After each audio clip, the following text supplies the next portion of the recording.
أعوذ بالله من الشيطان الرجيم. بسم الله الرحمن الرحيم.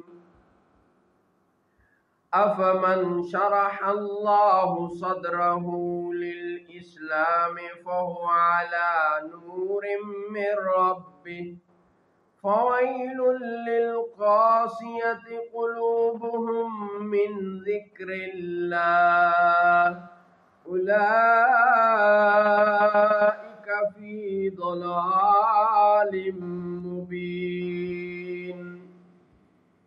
تو کیا وہ جس کا سینہ اللہ تعالیٰ نے اسلام کے لیے کھول دیا تو وہ اپنے رب کی طرف سے نور پر ہے، اس جیسا ہو جائے گا جو سنگ دل ہے؟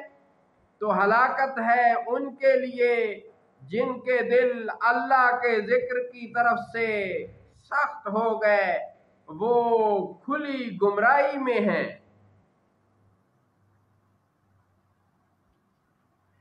اللہ نزل احسن الحدیث کتابا متشابہا مثانی تقشعر منه جلود الذين يخشون ربهم ثم تلين جلودهم وقلوبهم إلى ذكر الله ذلك هدى الله يهدي به من يشاء ومن يضلل الله فما له من هاد۔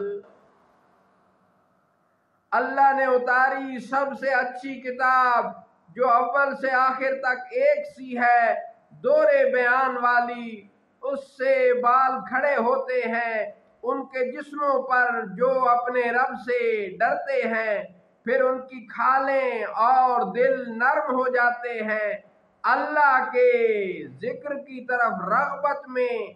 یہ اللہ کی ہدایت ہے، وہ راہ دکھائے اسے جسے چاہے، اور جسے اللہ گمراہ کرے اسے کوئی راہ دکھانے والا نہیں۔ أَفَمَن يَتَّقِي بِوَجْهِهِ سُوءَ الْعَذَابِ يَوْمَ الْقِيَامَةِ وَقِيلَ لِلظَّالِمِينَ ذُوقُوا مَا كُنتُمْ تَكْسِبُونَ وَقِيلَ لِلظَّالِمِينَ ذُوقُوا مَا كُنتُمْ تَكْسِبُونَ۔ تو کیا وہ جو قیامت کے دن برے عذاب کی ڈھال اپنے چہرے کو بنائے گا وہ نجات والے کی طرح ہو جائے گا؟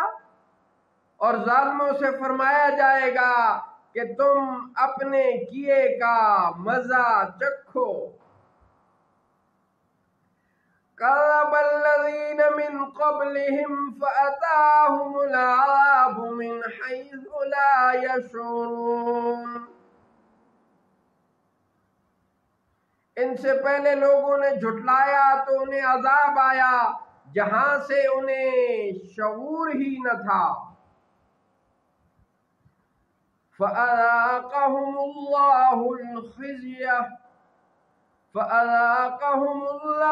الْخِزْيَ فِي الْحَيَاةِ الدُّنْيَا وَلَعَذَابُ الْآخِرَةِ أَكْبَرُ لَوْ كَانُوا يَعْلَمُونَ۔